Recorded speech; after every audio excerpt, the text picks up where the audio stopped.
안녕하세요. 고려대학교 안산병원 약제팀 김명신 약사입니다. 저는 입원 환자의 의약품을 조제하고 항생제 주사 자문 업무를 하고 있습니다.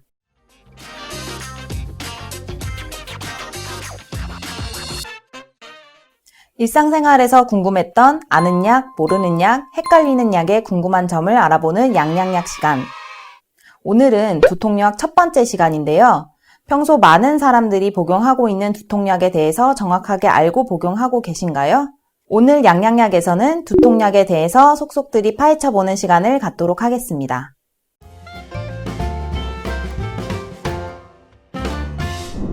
두통은 국내 90% 이상이 일생에서 한 번쯤은 경험하는 증상이자 질환으로 뇌에 큰 문제가 있는 것은 아닐까 염려하기도 하지만 대부분은 큰 문제가 없는 경우가 대부분입니다. 두통은 크게 1차성과 2차성으로 나눌 수 있습니다. 먼저 2차성은 다른 원인 질환에 의해서 두통이 발생하는 것을 말하는데요. 꼭 뇌의 문제가 아니더라도 안과 질환, 치과 질환, 이비인후과 질환, 신경질환 등 다양한 원인에 의해서 두통이 발생하기도 합니다. 이러한 경우에는 두통을 치료하는 것이 아니라 다양한 검사를 통해 원인 질환을 치료해서 두통을 해결해야 합니다. 다음으로 1차성 두통은 많은 사람들이 흔하게 겪는 두통입니다. 1차성은 특별한 원인 질환 없이 발생하는 두통으로 긴장성 두통, 군발 두통, 편두통이 이에 속합니다. 1차성 두통을 유발하는 요인으로는 안 좋은 자세, 목 척추병, 머리와 목 근육의 긴장, 스트레스와 불안, 수면 무호흡증, 과도한 음주와 카페인 섭취 등이 있습니다. 1차성 두통의 종류에 대해 간단하게 설명해보면 긴장성 두통은 머리와 후두부, 목에 걸쳐 발생하는 질환으로 주로 스트레스나 긴장, 나쁜 자세에 의해 발생하는 경우가 많고 머리나 어깨 결림을 동반하게 됩니다. 몸을 가볍게 움직이거나 마사지를 해주거나 휴식을 취하면 나아지기도 하는 질환입니다. 군발 두통은 눈을 도려내는 통증 또는 몽둥이로 머리를 두들겨 맞는 정도의 강도 높은 통증이 오랫동안 지속되는 것으로 주로 남성에게 많이 발병하고 청소년기나 20대에서부터 증상이 시작되는 경우가 많습니다.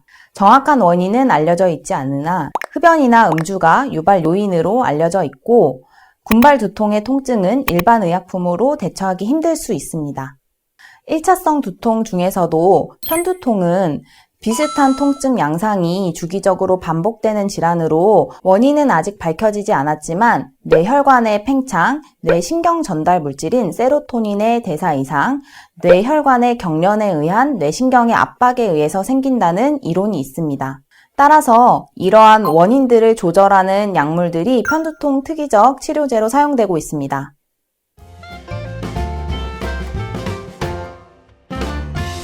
1차성 두통 중에서도 편두통이 다른 두통과 다른 특징을 알아보도록 하겠습니다. 한쪽 머리가 아프다고 편두통 또는 양쪽 머리가 아프다고 편두통이 아닌 것은 아닙니다. 편두통은 크게 4가지 특징을 가지고 있는데요. 첫 번째로 편두통은 심장이 머리에 있다라고 표현이 되기도 하는데 욱신욱신 맥박이 뛰는 듯한 박동성의 특징을 가지고 있습니다. 두 번째로 90% 환자들의 경우에 울렁거림이나 구토 증상이 동반되며 세 번째로 소리나 빛을 싫어하게 되고 네 번째로 두통 전에 전조 증상이 나타나기도 합니다. 편두통은 일반적으로 CT나 MRI 같은 검사를 통해 진단되는 것이 아니라 환자가 어떤 증상을 느끼고 있는지 설명함에 따라서 진단이 되는 것이기 때문에 환자가 자신의 두통 양상을 최대한 자세하게 기술하는 것이 올바른 진단과 적절한 치료법을 선택하는 데 도움이 될 수 있습니다. 통증이 어느 부위에 얼마만큼의 강도로 얼마만큼의 긴 기간 동안 지속이 되었는지 또는 편두통이 나타날 때 어떤 동반 증상이 있었는지 만약 진통제를 복용했다면 어떤 진통제를 복용했을 때 어떤 효과가 있었는지를 정확하게 기록하고 의료진에게 설명해 주시면 좋습니다.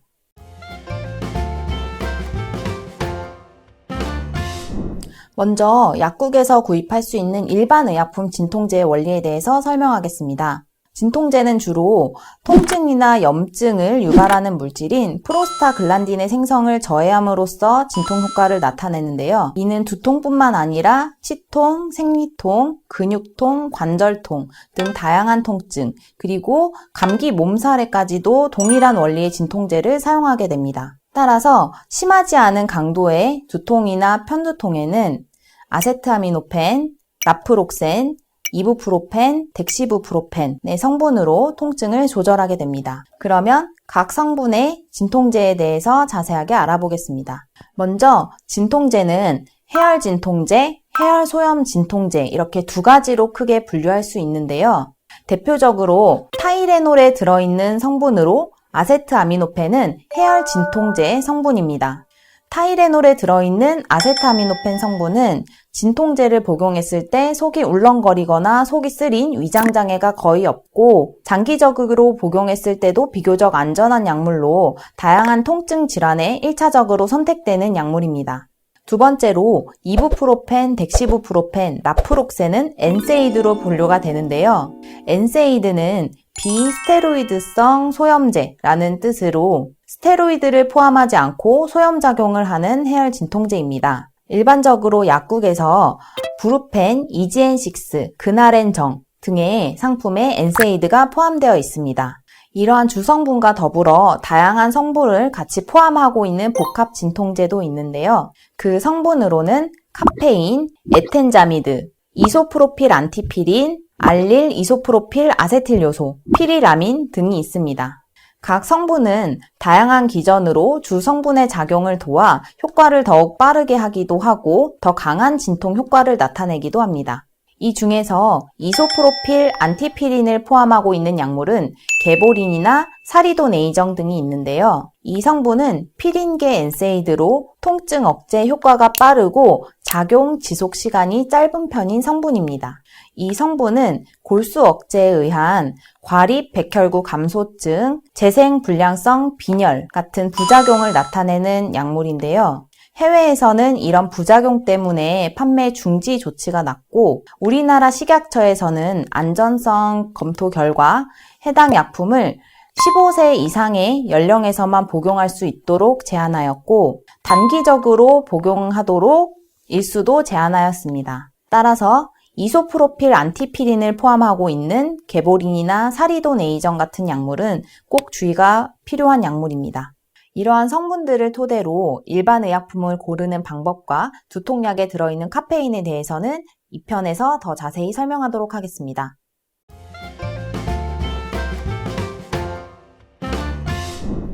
이 질문은 실제로 편두통으로 진단받아 편두통약을 복용 중인 환자분들이 궁금해하실 수 있을 것 같은데요.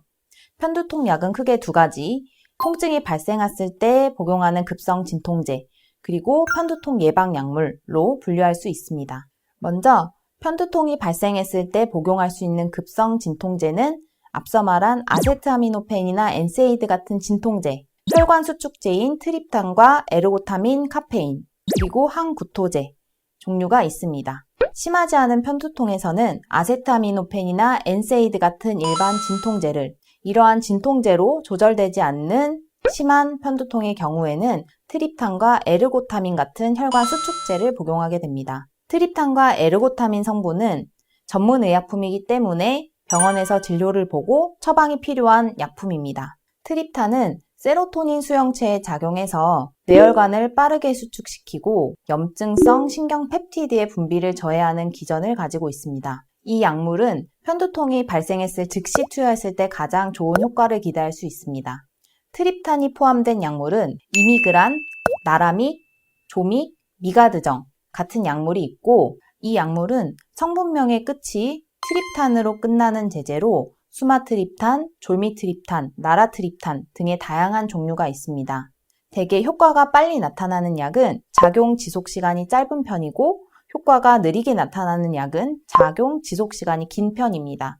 따라서 효과가 빠르다고 좋은 약 또는 작용 지속 시간이 길다고 좋은 약 이렇게 구분할 수 있는 것은 아니고 개인의 편두통 양상에 따라서 적절한 치료제를 선택하는 것이 올바른 방법입니다. 또한 트립탄 약물의 부작용은 졸릴 수 있고 울렁거림이나 구토 증상이 있을 수 있고 또한 흉부 박동감이나 압박감이 느껴지기도 합니다.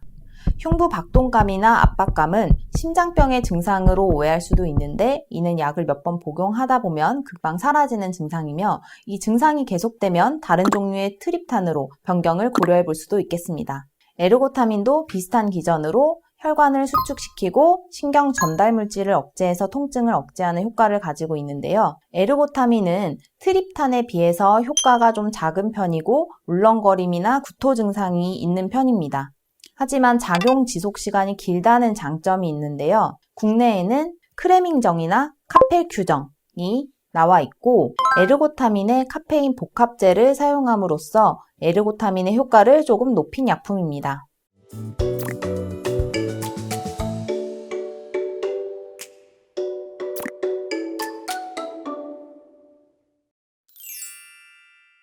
다음으로 편두통 예방치료제입니다.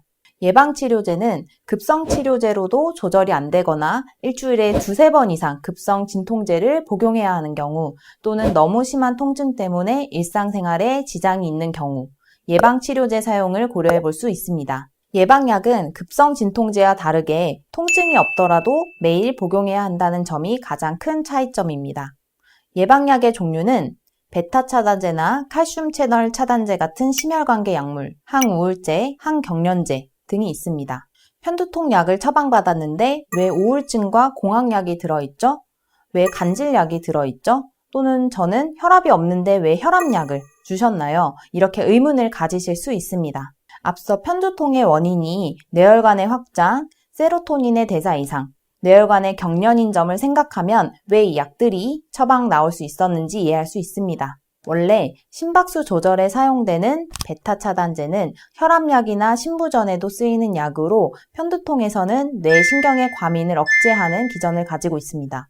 항우울제는 우울증 외에도 야뇨증, 과민성 대장증후군, 신경통, 편두통 등 다양한 질환에 사용되는 약물로 세로토닌의 작용을 증가시켜 뇌혈관을 수축시켜서 편두통에 사용됩니다. 항정관제는 뇌혈관의 경련을 억제해서 뇌를 안정화시키는 역할을 합니다.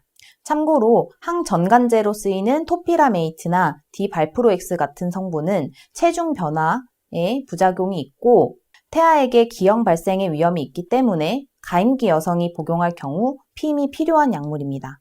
이 약물들은 실제로 간질이나 우울증에 사용되는 용량보다 훨씬 작은 용량으로 복용을 시작하게 되고 약을 3주에서 4주 정도 복용했을 때 효과가 나타나기 시작하며 환자의 내약성에 따라 점차 증량을 하게 되며 3에서 6개월 정도 복용 후에 의료진의 모니터링 하에 서서히 감량하거나 중단하게 됩니다. 앞서서 편두통의 빈도가 너무 작고 강도가 심할 경우에 예방약을 복용할 수 있다고 말씀드렸는데 이는 예방약을 먹었을 때 통증을 억제해주는 효과가 있다는 것이 아니라 장기적으로 복용했을 때 편두통의 발작의 빈도를 줄여줄 수 있는 효과를 가져오는 약입니다.